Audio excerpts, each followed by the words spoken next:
What's up guys, I'm Julian and welcome back to the channel. Now what if I told you that the way that you view the world isn't exactly the way that it really is? What you have to understand is that being rich is a mindset or a different way of seeing the world and everything in it. And so poor people view the world one way and rich people view the world in a completely different way.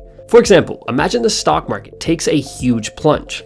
Poor people see this and they think, oh my god, that's scary. I am not going to buy a stock ever. Now in the same scenario, a rich person sees the market take a plunge, and what does he do? He looks at it, and instead of saying, wow, this is scary, he simply asks the question, how can I make money from this? Or what stocks can I buy that just hit rock bottom that are most likely to go up after I invest a bunch of money into them? So fundamentally, most rich people and poor people are exactly the same in terms of basic human things, but it's the way that they think and the way that they view things that makes all of the difference. Let me tell you something that's going to completely blow your mind. Most people don't know this, but everything that you see around you at pretty much any given time is actually something that is designed to get you into debt. Every single commercial that you see on TV is another way for a company to get more of your money. And it's funny because every time that you hear someone talk about a strong economy, guess what? What they don't talk about is what goes on behind the scenes. Every time the economy gets stronger, so to speak, guess what happens? Consumer debt skyrockets. Why?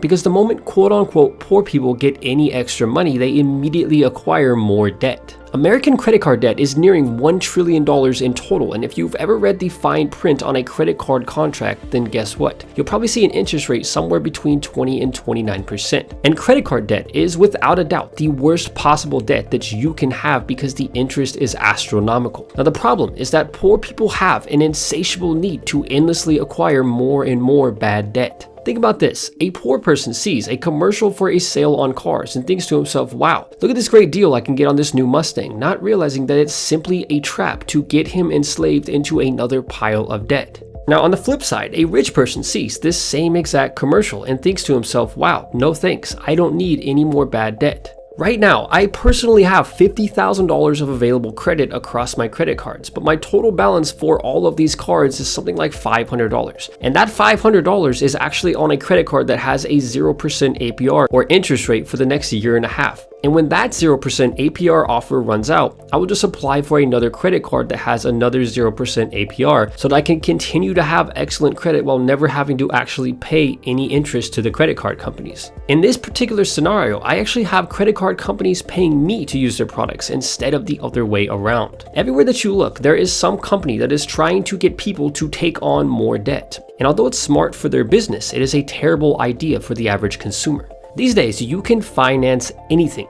Come and buy this new living room set for $5,000 and you can get it for the low monthly payments of $33 per month. But since the APR for this offer is like 20%, by the time you're done paying off the loan over the next 15 years, you could have bought like 3 or 4 new living room sets for the same price of what you paid for one. People who are poor and people who are rich see the world and not just money in a fundamentally different way. Poor people constantly see quote unquote deals, which are just bad debt disguised as great offers. And it all comes down to the need to have everything now or instant gratification. One of the biggest things that poor people lack is patience. They would rather have the fancy BMW now instead of waiting until they can afford it with money generated from a long list of assets. Or they want that fancy new hot tub right now, just as long as they can finance it with low monthly payments.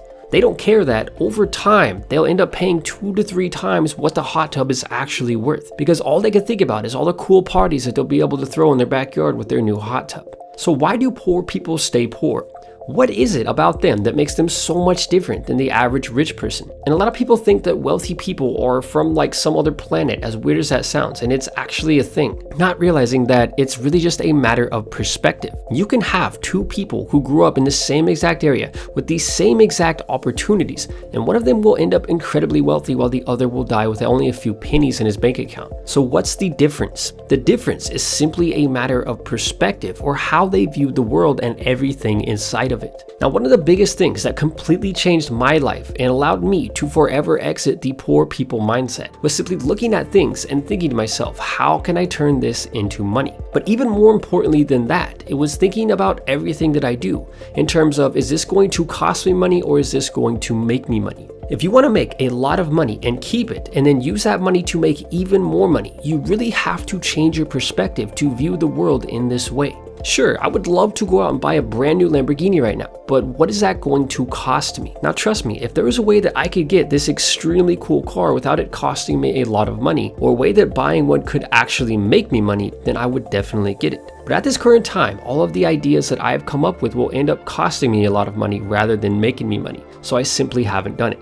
And I think about a house in the same exact way. In the long run, is this house going to cost me money, or is it going to become an asset? That nice hot tub on TV looks absolutely great, but unless I'm going to buy it for an investment property or put it somewhere where it's going to make me money, it simply doesn't make any sense to buy it. So the reason why poor people stay poor is because they view the world from the perspective of a consumer, or a person who is always consuming and piling up bad debt. Meanwhile, rich people get richer and richer because they are the ones who run the car dealerships and the hot tub companies that finance these products to poor people. But so whether it's a new hot tub or a credit card or anything else that can be financed, all that's happening is that rich people are loaning $5,000 now to potentially make $10,000 or $15,000 a couple years from now. Imagine if you had $100 million net worth and you could invest that money in a way that would double or even triple it within a few years. Now realistically, that sort of return is unlikely in most cases, but even a fraction of that return would still make you significantly richer. So to put it simply, people who are poor view everything from the perspective of a consumer, which is, I want it now and I don't care how much it's going to cost me over time. And on the flip side, rich people view the world not from the perspective of how much debt can I consume,